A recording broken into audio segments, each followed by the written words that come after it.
Hi and welcome to ஷுபாஸ் world. எல்லா விமெனும் கண்டிப்பாக ருட்டீனாக பண்ண வேண்டிய 3 முக்கியமான விஷயங்கள் நான் இந்த வீடியோவில் ஷேர் பண்ண போகிறேன். என்னோட பர்சனல் ஒப்பீனியன் மட்டும்தான் இது. நான் என்ன நினைக்கிறேன்னா, இந்த 3 விஷயங்கள் ஒரு ப்ரிவென்டேட்டிவ் கேர் மாதிரி இருக்கும் எல்லா லேடிஸ்க்கும். ஸோ எல்லா விமெனும் இதை பற்றி தெரிஞ்சுக்கணும். அண்ட் ரூட்டீனாக இந்த 3 விஷயங்கள் அவங்க செக் பண்ணணும் அப்படிங்கிறது எனக்கு தோணுச்சு. ஸோ அதனால தான் இந்த வீடியோ.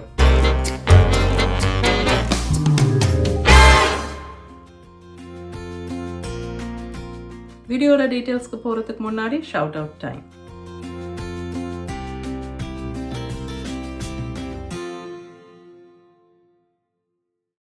முக்கியமான டிஸ்க்ளைமர், நான் டாக்டர் இல்லை, ஹெல்த் கேர் ப்ரொஃபஷனல் இல்லை.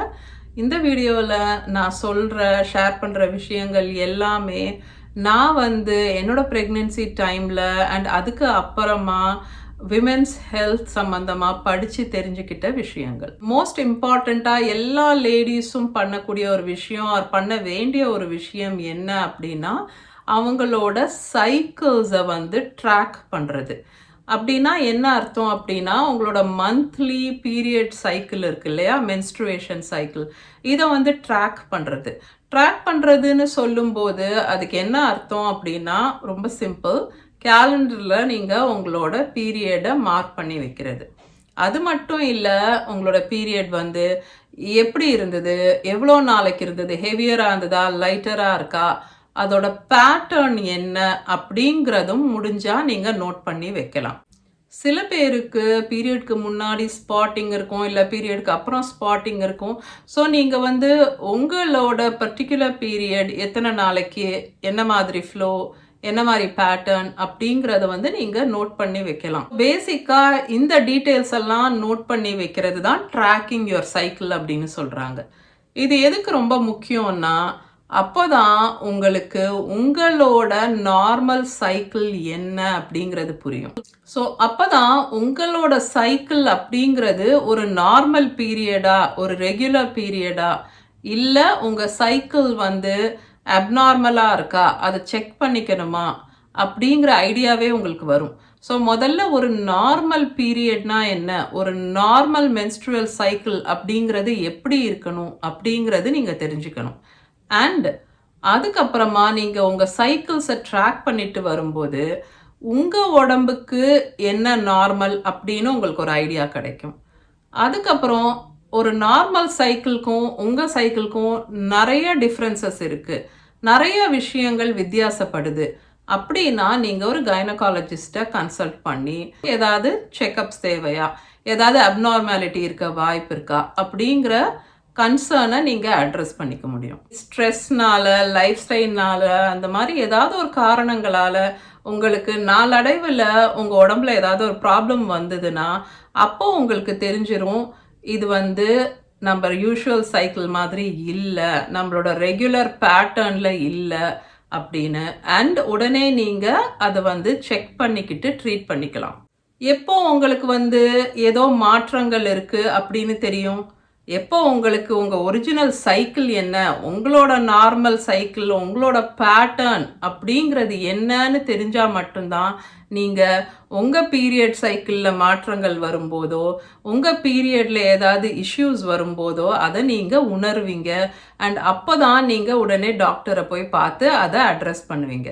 அதனால தான் உங்கள் உடம்பை பற்றி தெரிஞ்சுக்கிறது, உங்கள் சைக்கிள் என்ன, உங்களோட பேட்டர்ன் என்ன, உங்கள் நார்மல் பீரியட் அப்படிங்கிறது எப்படி இருக்கும் அப்படிங்கிறத பற்றியெல்லாம் நீங்கள் தெரிஞ்சுக்கிறது ரொம்ப ரொம்ப அவசியம்.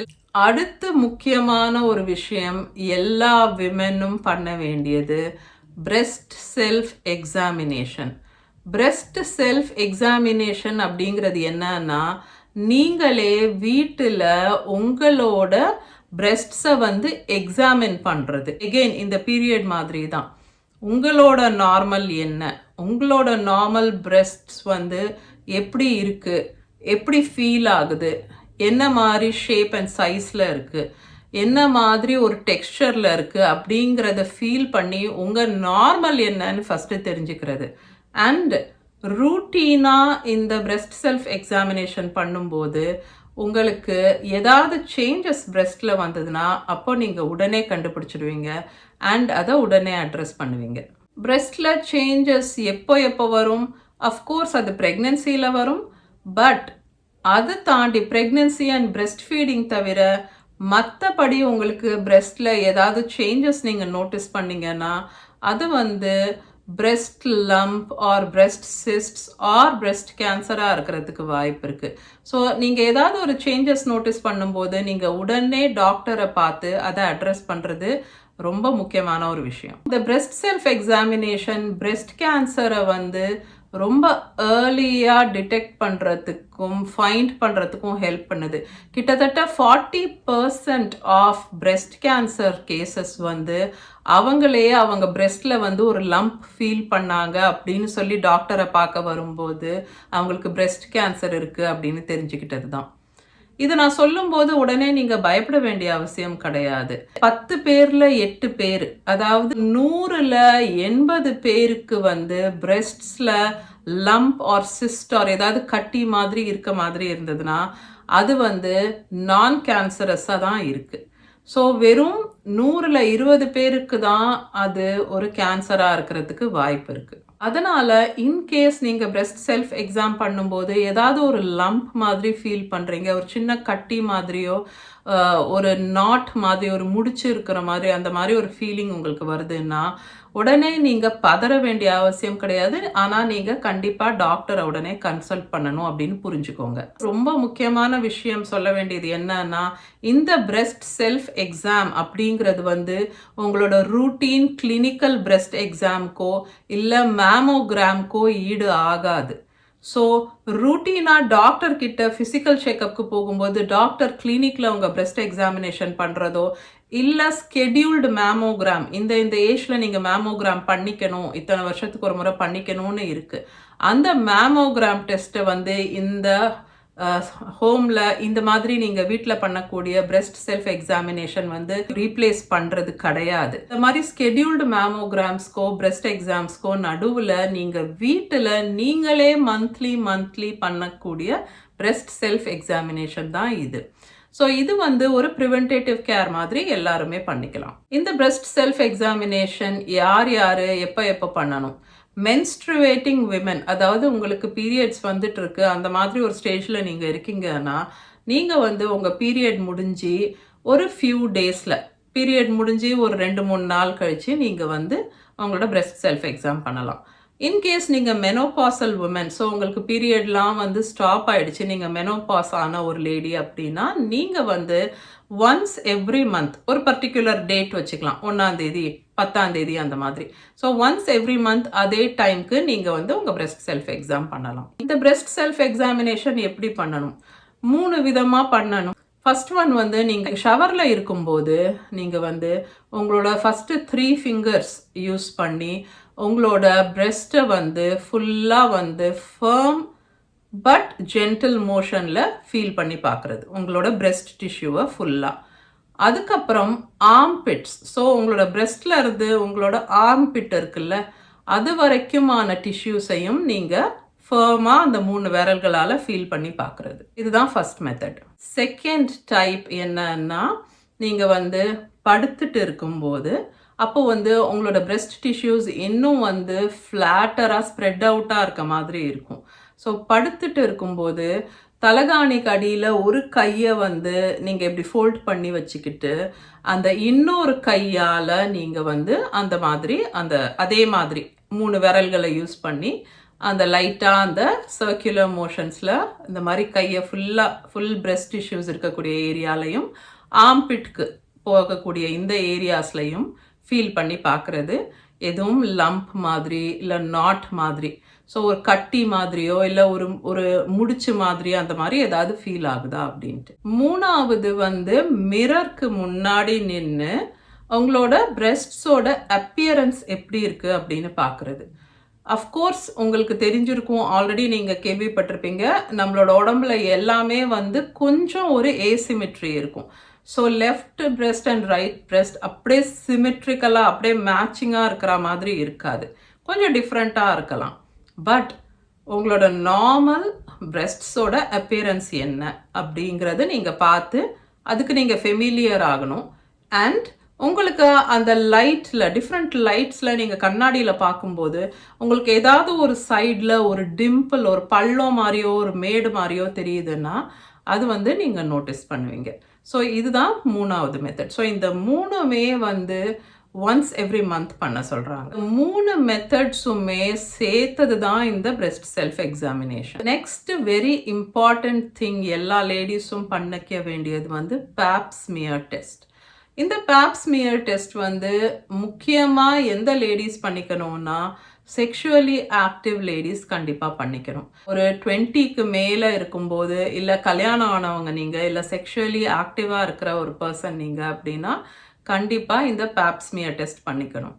இங்கே நாங்கள் கனடாவில் இருக்கோம் இல்லையா, இங்கே அன்டாரியோவில் வந்து ஒன்ஸ் எவ்ரி 3 இயர்ஸ் எல்லா விமெனுமே வந்து இந்த பேப் ஸ்மியர் டெஸ்ட் பண்ணிக்கணும். இது வந்து ப்ரிவென்டேட்டிவ் கேருக்கு கீழே வருது. அண்ட் அதனால் எங்களுக்கெல்லாம் ரூட்டீனாக செக்கப்ஸ் இருக்கும். Once every 3 years cervical cancer ப்ரிவென்ஷனுக்காக இந்த ஸ்க்ரீனிங் நீங்கள் போய் பண்ணிக்கோங்க, இட் இஸ் டைம் அப்படின்னு எங்களுக்கு மெயிலில் ரிமைண்டர் வரும் கேன்சர் சொசைட்டியிலேருந்து. ஸோ இது வந்து ஒரு ப்ரிவென்டேட்டிவ் கேர் அப்படிங்கிறத புரிஞ்சுக்கோங்க. இது என்னென்ன விஷயங்களுக்கான ஸ்க்ரீனிங் அப்படின்னு பார்த்தீங்கன்னா, சர்விக்கல் கேன்சரை இதுக்கு ஸ்க்ரீன் பண்ணுறதுக்கு யூஸ் பண்ணுறாங்க. ஆல்சோ ஏதாவது ஒரு form of vaginal infection, viral infection, bacterial or fungal இன்ஃபெக்ஷனாக இருக்கலாம். இதில் எதுவாக இருந்தாலும் அது வந்து டிடெக்ட் பண்ணுவோம் இந்த pap smear test. Also lower reproductive ட்ராக்டோட இன்ஃப்ளமேஷன் ஆர் இன்ஃபெக்ஷனையும் இது கண்டுபிடிக்குது. வெஜைனல் கேன்சரை கண்டுபிடிக்கிறதுக்கும் இந்த ஸ்க்ரீனிங் வந்து ஹெல்ப் பண்ணுது. இதில் பேசிக்காக என்ன பண்ணுவாங்க அப்படின்னா, உங்களோட சர்விக்ஸோட செல்ஸ் ஓட சாம்பிள் எடுத்துக்குவாங்க. அந்த செல்ஸை டெஸ்ட் பண்ணுறாங்க, நார்மலாக இருக்கா அப்நார்மலாக இருக்கா அப்படின்ட்டு. இந்த பேப் ஸ்மியர் டெஸ்ட்டோட டீட்டெயில்ஸ் வேணும், ஸ்டெப் பை ஸ்டெப் இது வந்து என்ன எக்ஸ்பெக்ட் பண்ணணும், எப்படி பண்ணுவாங்க அப்படிங்கிற ஃபுல் டீட்டெயில் வேணும்னா நீங்கள் சொல்லுங்கள், நான் அதை ஒரு தனி வீடியோவாக பண்ணுறேன். பட் பேசிக்காக நீங்கள் தெரிஞ்சுக்க வேண்டியது என்ன அப்படின்னா, இது கொஞ்சம் அன்கம்ஃபர்டபுளாக சில பேருக்கு இருக்கலாம். அந்த சாம்பிளை அவங்க கலெக்ட் பண்ணும்போது சர்விக்ஸோட செல்ஸை வந்து அவங்க எடுக்கும்போது. பட் இது பெயின்ஃபுல்லான ஒரு விஷயம்லாம் கிடையாது, அதுவும் தெரிஞ்சுக்கோங்க. செல்ஸில் எதனா சேஞ்சஸ் இருக்கா அப்படிங்கிறத நோட் பண்ணுறாங்க. நீங்கள் பார்த்தீங்கன்னா இந்த சர்விக்கல் கேன்சர் அப்படிங்கிறது வந்து ஒரு நார்மல் செல்ஸில் இருந்து அது ஒரு கேன்சரஸ் செல்ஸாக மாறுற அந்த ப்ராசஸ் வந்து 5 to 10 இயர்ஸ் எடுக்குது அப்படின்னு சொல்கிறாங்க. ஸோ அதனால தான் இந்த routine testing once every 3 years பண்ணும்போது அப்படி வந்து செல்ஸ் அப்நார்மல் ஆகுது, இல்லை செல்ஸில் சேஞ்சஸ் இருக்குது அப்படின்னா அதை ஆரம்பத்திலேயே கண்டுபிடிச்சி அதை ட்ரீட் பண்ணுறதுக்கு அது ரொம்ப ஹெல்ப்ஃபுல்லாக இருக்கும். விமென்ஸ் ஹெல்த்னு வரும்போது பிரெஸ்ட் கேன்சருக்கு அப்புறம் அதிகப்படியான கேன்சர் வந்து சர்விக்கல் கேன்சர் தான் நம்ம ஊரில். ஸோ அதனால் இதை வந்து ஏர்லி ஆன் இந்த சிம்பிள் பேப் ஸ்மியர் டெஸ்ட்னால கண்டுபிடிச்சி ட்ரீட் பண்ணும்போது கம்ப்ளீட்டாக க்யூர் பண்ணிட முடியும். ஸோ நீங்கள் வந்து உங்கள் 20ஸ்ல இருக்கீங்க ஆர் நீங்கள் செக்ஷுவலி ஆக்டிவாக இருக்கீங்கன்னா நீங்கள் வந்து கண்டிப்பாக இந்த பேப் ஸ்மியர் டெஸ்ட் பண்ணிக்கலாம்.